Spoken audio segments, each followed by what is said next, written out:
everyone, my name is Kayla and I go to Southern Crescent Technical College. I just recently got a puppy. Here she is.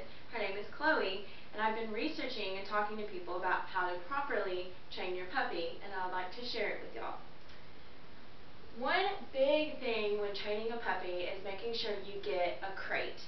In this case, the only crate I could find was really big. For a puppy, you're supposed to have a very small crate to where she can just barely stand up and move around. She wants to go in her crate. Usually, you try to place her toys and everything in her crate so that's her safe place. You never want to make your dog feel like her crate is a punishment.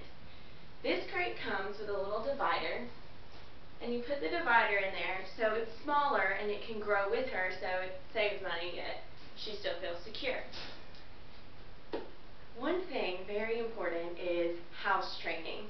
You've got to make sure that you teach your dog how to properly pee and poop outside.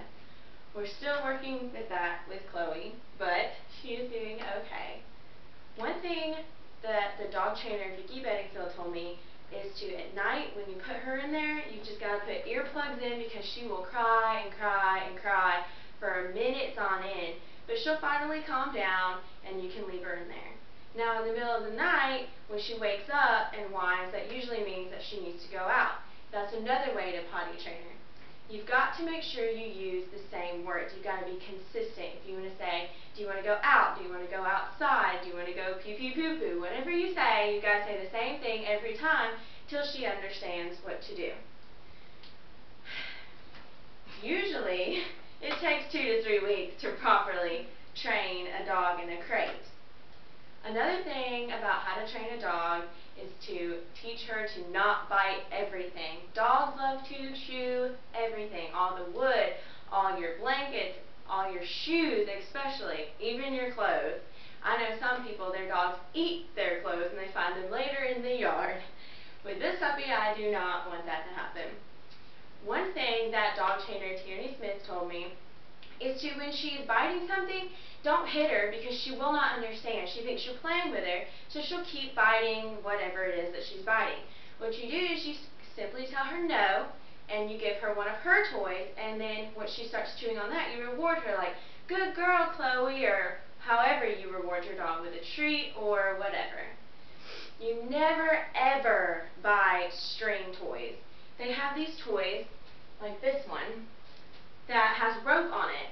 A lot of rope toys like this have strings on the end, and it's really bad for dogs' teeth. It's bad for their digestive system because it doesn't go through, and you know they're always going to pull it off.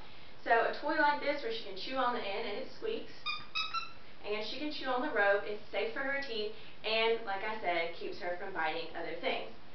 One thing that helps is something like this. It's called a Kong, and you stick treats in it, so she chews on it, trying to get the treats out, but it's still helping her to know not to chew on other things, just to chew on her toys. Now, sometimes it's hard to find things to play with dogs without pulling tug of war, which also encourages them to bite when you have the toys and you tug of war with them. So you can get a little ball. You can just throw it, it still fits in her mouth, but it doesn't, she doesn't choke on it or anything, and it also squeaks, because we all know dogs like those things. Another important thing about toys is to never get anything that resembles anything in your house. Don't get shoes, if you have any stuffed animals, you really shouldn't get a stuffed animal, but I've this little stuffed animal for her because she likes to cuddle with it, and she doesn't have another puppy, so she cuddles with this stuffed animal. But she knows that this is the only one she can chew because I take the other ones away and give her this one. Peeing in the house, like I said, is a big problem with dogs. One thing is if you have carpet, she can pee in the carpet, and even if you clean it up, the smell is still there. It's still in the carpet, and she can still smell it, and she will always go back to that spot and pee in it over and over. You have to buy this special kind of carpet cleaner that gets the smell out, or else she'll keep going back. Everyone, this is how you're supposed to properly train a dog. Thank you.